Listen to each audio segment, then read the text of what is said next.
Hey everyone, it's you slash Johnwasnever here. Today I'm going to read the entire Dark Web series, and it's going to be in full quality.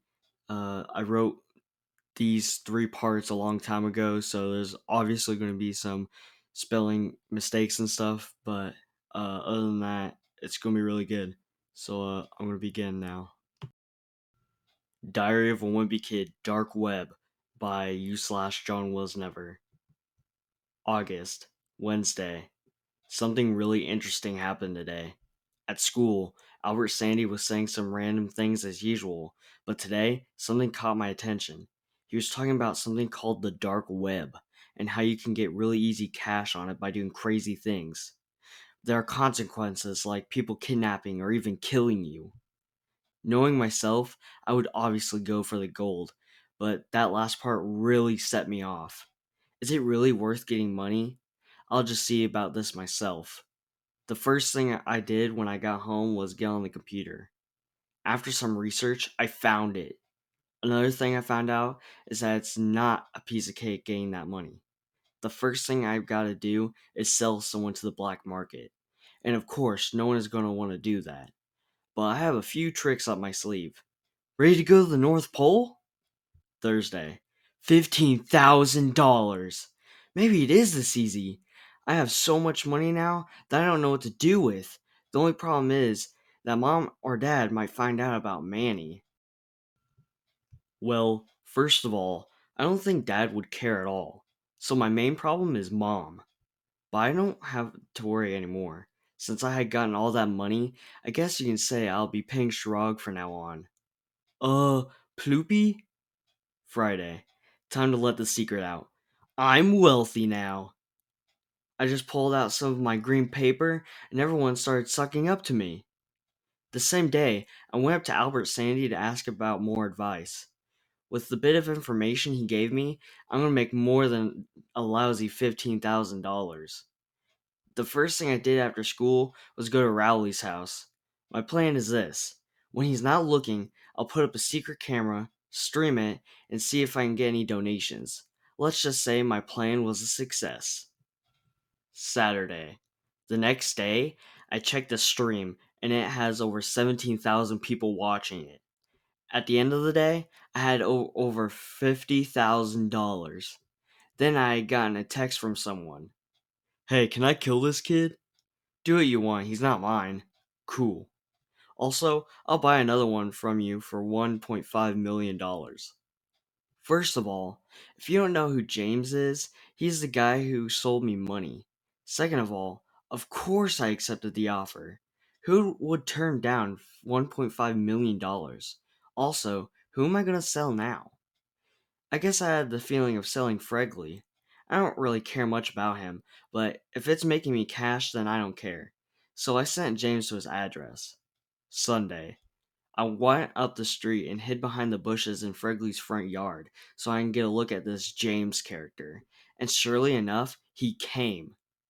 Also, I couldn't make out his details very well because he had this mask on. After he put Fregley in his van, he went down to my house and put something in the mailbox. I went down there and it was my $1.5 million. Monday. School was canceled today because of the thunderstorm warnings or whatever. So what else was I going to do all day but do some more dark web stuff? I remember that the other day I went up to Holly to flex on her, but she didn't care. So maybe there was a way I can make her mine.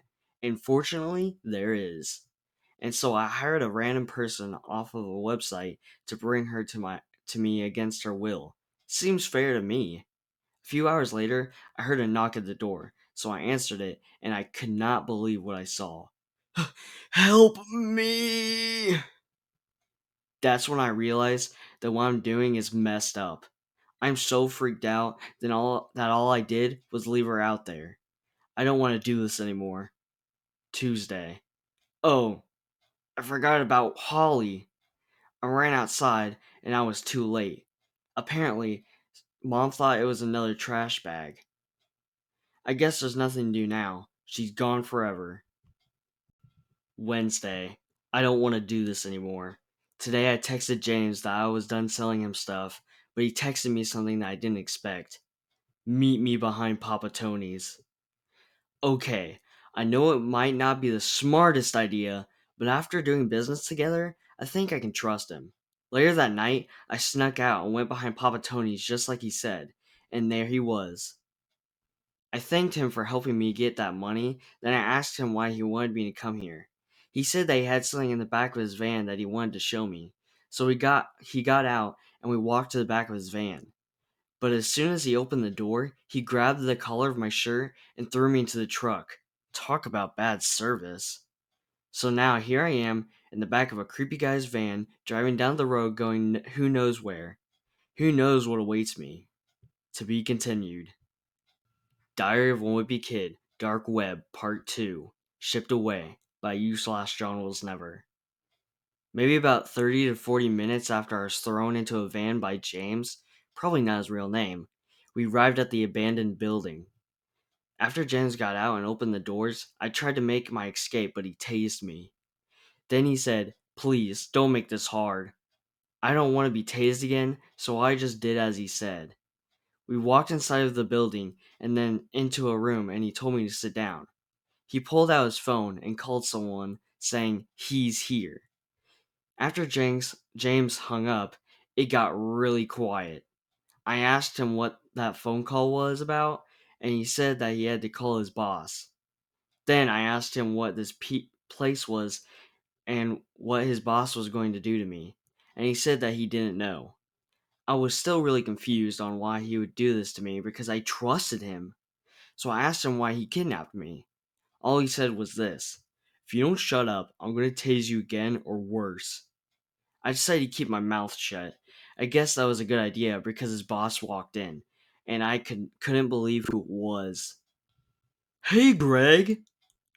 It was Albert Sandy. How? And why?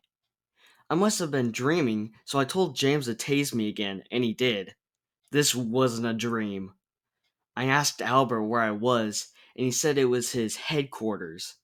Then he asked me if I wanted a tour of the place. This isn't Willy Wonka's chocolate factory, but what else was I supposed to say? So he led me through the building. One of the rooms on the tour that Albert showed me was where he would ship yogurt and drugs, but mostly yogurt. But the strange part is that Frigley was there. Even Manny was there. My organ harvesting room. Help, Bubby. All of this seemed cool and all, but I wanted to know how this all started. I asked him, and he got to the point. He made this place his headquarters back when middle school started, when he got into all this dark web stuff. Then he bought James as a slave to help him with all his dirty work. But after a few years, his service of selling yogurt and organs took off, and he wanted new people to work for him. He didn't want to use his money on buying people, so he decided to use someone from school. For some reason, he thought I would be the perfect person who would like doing this stuff, so he bought me up to me because he knew that I would be curious. So he decided to do tests on me. He hacked into my computer so whenever I pay anyone to do something for me, it would be James. So finally, after a while of seeing what I'd do, he asked me if I wanted to work for him, and I gave him his answer. "I'm sorry, but no." He looked kind of confused for a second, and then he laughed. He said that that wasn't a good choice. He then snapped his fingers, and James started to walk towards me. This obviously didn't look good, so I made a run for it. I guess it was good that I got that tour because now I knew how to get around the place. From looking back, he didn't look like he was in a hurry, so I guess that could buy me some time. After running down a few corridors, I ran into a room and hid behind a table. But apparently, it didn't take him that long to find me. "I can see you, Greg." He didn't have a little taser this time, he had a gun. I wasn't planning on dying this soon, so I told him that I had an idea where nothing bad could happen. I was lucky because he actually put his gun out of my face and told me to make it quick. So I told him that if we both escape, then we don't have to hear from Albert ever again. And he said he liked the idea, but I asked him why he didn't escape in the first place. James said that he couldn't escape because Albert installed a shock collar on his ankle, So whenever James doesn't do his bidding, he'll shock him. So I grabbed a hammer that was on the table and started to bash at it, and it actually came off. He was ticked off though because he thought I was going to snap off his ankle. After all of that, we started to get the heck out of there. James said that there was an exit a few turns from running. So as we were doing that, we accidentally ran into Albert Sandy. He asked us where we were going. And believe it or not, James said, "Get out of my way, you lump of pork." And he beat the tar out of him. Then after pushing through the exit of the building, we hopped into James's van and we started to drive out of there. I asked him what we were going to do about Albert, and he said he had a control of all of his explosive yogurt below the building, and he pressed a button on a remote-looking thingy. To be continued. Diary of a Wimpy Kid, Dark Web, Part 3, Red Room, by u/Johnwasnever. November. Wow. I haven't written this thing for a while. To sum it all up, I haven't written this for a long time because everything has just gone back to normal, I guess. Aside from me paying Chirag to pretend to be my brother. Me and James started to bond recently and have just become really good friends. Har har har. What the heck? But I came back to my journal for a specific reason. James has been acting really absent lately. I would always text him and he wouldn't respond. He would always leave me on red. He's not the only one acting strange. Rowley is as well. I went up to him today and he just pushed me away. Go suck on an egg, Greg. Then fine, I don't need Rowley. I have James. I hope. Tuesday. I started to jump into conclusions about James today.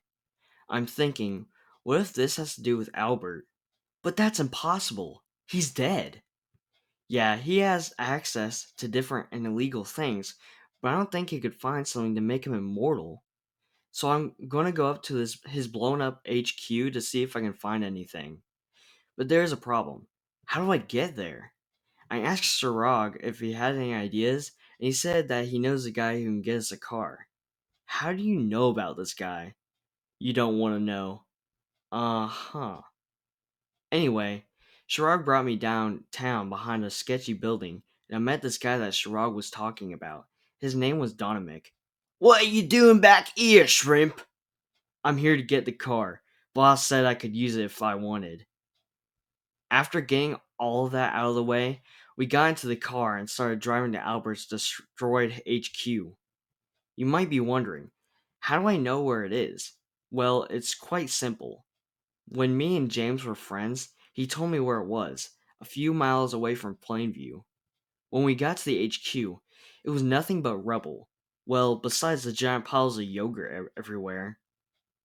After looking through the junk a little bit, I noticed something. Albert's body was nowhere to be found. There was nothing else we could do there, so we got back in the car and drove back home. Wednesday. None of this makes any sense. First, James goes missing. Rowley's mad at me, and Albert's body's gone. And now, Rowley's suddenly acting nice to me? How's it going, Greg? I don't know if he's bipolar or something now, but it's getting kind of strange. Another thing he asked me today was if I could spend the night at his house. So I agreed because I think it'll get my mind off of things. But I'm bringing Chirag too if anything weird happens. Friday. I knew it. As soon as me and Chirag opened Rowley's front door, that giant piece of lard smacked us in the head with a metal bat. When I woke up, me and Chirag were tied up and inside a moving van. Here we go again. Chirag was already awake, and he asked me what was going on, and I told him I didn't know. Until Rowley told us to shut our mouths. Quiet back there! I'm surprised you know how to drive. Eventually, we got to our destination, and we were at another building in the middle of nowhere. Rowley motioned us inside. Rowley took us into a room that had Albert and James inside, but James was tied up too. I still didn't want to talk to him though, so I started asking Albert all the questions. You're supposed to be dead. How are you alive? Simple. I shielded myself with my amazing yogurt. Of course you would. Why is James here? Since he called me a lump of pork, I kidnapped him, stole all of his stuff, and tortured him. Where am I? My boss, Mr. S, lended me the building. That's when I told Albert to cut to the chase. He said that he brought me here so he could torture me too. But he doesn't want James anymore, and he doesn't need Chirag. So Rowley kicked him out and locked the door shut and started to walk me into another room. The room was lit red, and it had a chair in the middle. I didn't know if I was hallucinating, but I swear there was bloodstains on there. After they strapped me down, Albert said he was going to grab some tools. As soon as Albert left the room, I asked Rowley why he was so mad at me, and he said it was because Albert told him that I put that camera in his room. So that's also why he joined Albert. I had completely forgot about the camera that I set up. I guess everything has been going by so fast. It felt like yesterday when I joined the dark web. I told Rowley I was sorry, and I was getting ahead of myself, and I wouldn't do anything like that ever again. But he didn't say anything. That's when Albert came in carrying a saw, a hammer, and I couldn't even tell what the other thing was. I'm back! Albert put everything on the table and did eeny meeny miny mo with them, and it landed on the saw. He walked over to me and started to saw my leg off. It was the worst pain I've ever felt in my life. Right when the saw started gnawing at my bone, I passed out. I woke up with Albert slapping my face. I guess he was waking me up. I couldn't feel my leg, and I didn't even want to look at it. But what I did see, though, was Albert telling Rowley to cut off my arm. Your turn, Rowley. Cut off his arm. I guess the whole Joshy stuff paid off, though, because Rowley said no. Right before Albert could do anything, James and Chirag busted down the door and grabbed Albert. After wrestling that fat warthog, they tied him up and knocked him out. After losing so much blood, I passed out. Monday. I guess it's time to catch you up on what happened. After I passed out, James, Chirag, and Rowley helped me out with my leg, and we all got in the van. To take care of Albert, they put him in a bag, tied weights on him, and tossed him over a bridge. The next day, James took me to the hospital for my leg and paid the hospital bill. Then he went on the dark web and bought me a cool robot leg as a new one. Other than that, me and Rowley became friends again, and I'm still paying Chirag to pretend to be my younger brother. It's going to be a while before I forget all of this, so I'm just going to put the past behind me. The end. Hey everyone, thanks for watching. That was the entire dark web series created by me. It was a long time ago, and I noticed there was a lot of spelling mistakes. I might rewrite it again, but other than that, I'm still working on the Wimpy Kid book tutorial that's going to come soon. Uh, it is taking a while, but it's going to be really worth it when it comes out. So please look out for that. Anyway, you don't have to subscribe or anything. So that's the end of the video.